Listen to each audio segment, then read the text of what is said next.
Hello, and welcome back to my YouTube channel. Today I'm just going to be making an unscripted video because I just watched the new Candyman. They say the Candyman can? What can the Candyman do? Well, the Candyman can make me watch his movie. That's certain, that's for sure. Before I talk about this movie, I'm going to do a quick and brief rundown of my thoughts about the first film. Of course, spoilers for both of these movies. And skip to this time, the time that's being shown on the video right now, if you just want to hear my thoughts about the new movie and not about the old one as well. I made a video back in October of 2020, and go check that out if you want to. Click the card up there, and it was on that list. And since then, I've watched it again in preparation for this new movie coming out, and needless to say, I loved it even more. I love how it's not just like a straight-up slasher, it's not super horrific. It's a lot more subdued in its terror, but it's not in-your-face, blood, guts, all that. It's really subtle with how it treats its subject matter, and it's not just horror for the sake of horror. There's a lot of racial messages in it. I was optimistic for this new one. I was really excited that they were bringing it back. Candyman didn't see a lot of love in terms of new movies, but I was also cautionably optimistic. With a lot of these reboot movies, they can kind of seem like cash grabs to an extent, and I really hoped that this wasn't a cash grab, right? Because I love this franchise. But also, I was excited for it because Jordan Peele's attached. He was a co-writer and a producer, and the main producer of the movie. And Nia Dacosta was directing, and while I've never seen any of Nia Dacosta's work, I definitely have seen a couple Jordan Peele movies, and the way that his movies handle racial messages are very respectful of the subject matter. This exceeded my expectations for what I thought the movie would be like, although I didn't set my expectations too high for a reason. But yeah, this movie was pretty good, and there's a lot of stuff I liked about it. There were a few things that I wasn't the biggest fan of, though. So first of all, let's talk about things I liked about the new movie. The directing. The visuals were absolutely stunning.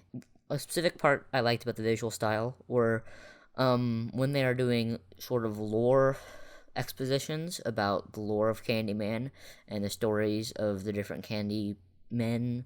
We'll get into that in a second.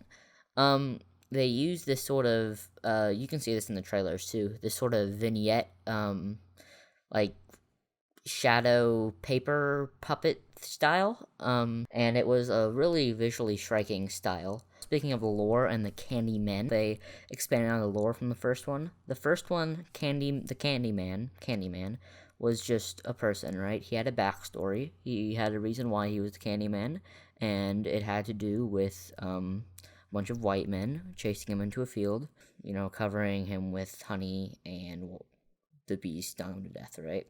That's his backstory. Candyman's one guy. He lasts and he persists on in the conscious of people because of what happened to him, right? And this movie expands on the lore of Candyman. Candyman isn't one person. There have been different moments in time where similar things have happened to different people. Samuel Evans, run down during the white housing riots of the 50s. William Bell, lynched in the 20s, where it all began. The story of Daniel Robitaille.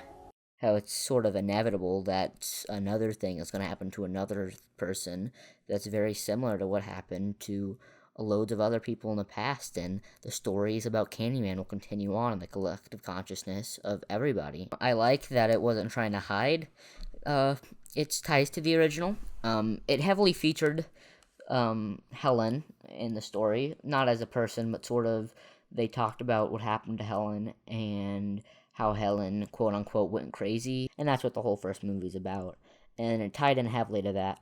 And also, I liked how they didn't really try to hide their messages of race. I mean, the first one didn't try to hide it either, but it was a lot less straightforward, right? If you just wanted to watch a horror movie and take away from it just like, oh, spooky, scary stuff happened, then you can with the first one.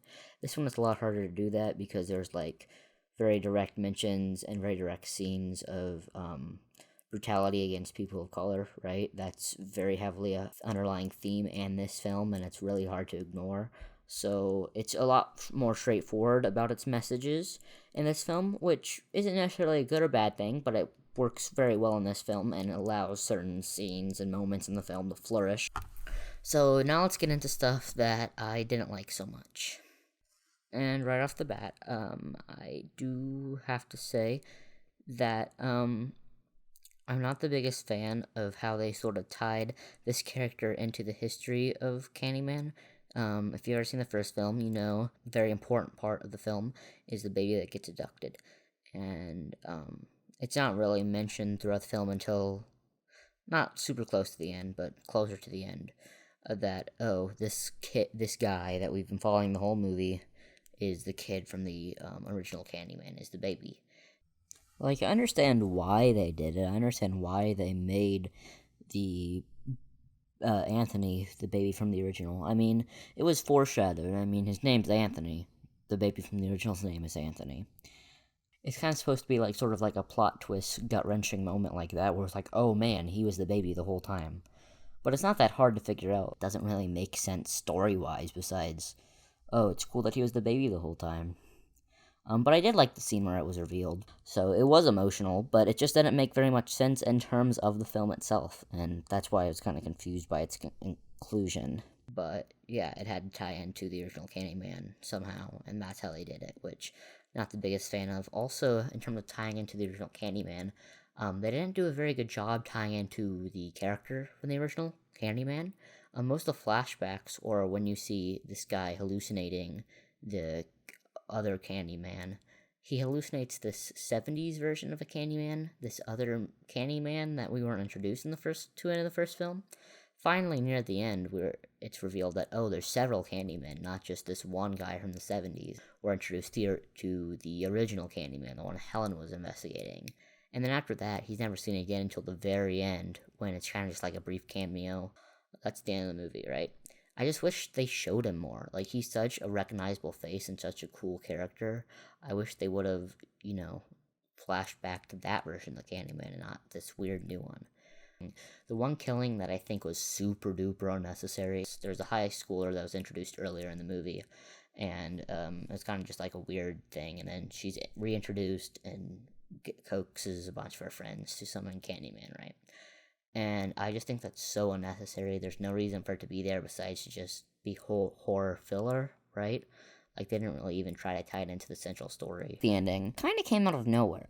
It feels like this whole movie is a bunch of, like, different scripts that just kind of got shoved together. And it feels like with all these different scripts, they couldn't figure out how to tie all these different concepts to flow nicely into an ending. Because the whole movie feels like an Act 1 giant build-up to what's going to happen. And then it just goes to Act 3 immediately. And when you get there, you're like, whoa, we're here already? Like, how? I thought maybe the baby thing will tie into what the ending's going to be, right?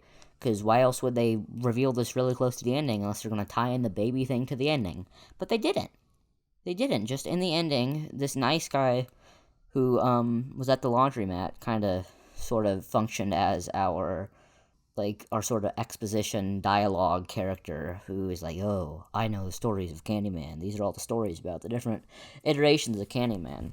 That character just goes crazy and chops off his hand or something and tries to make him the new Candyman, right?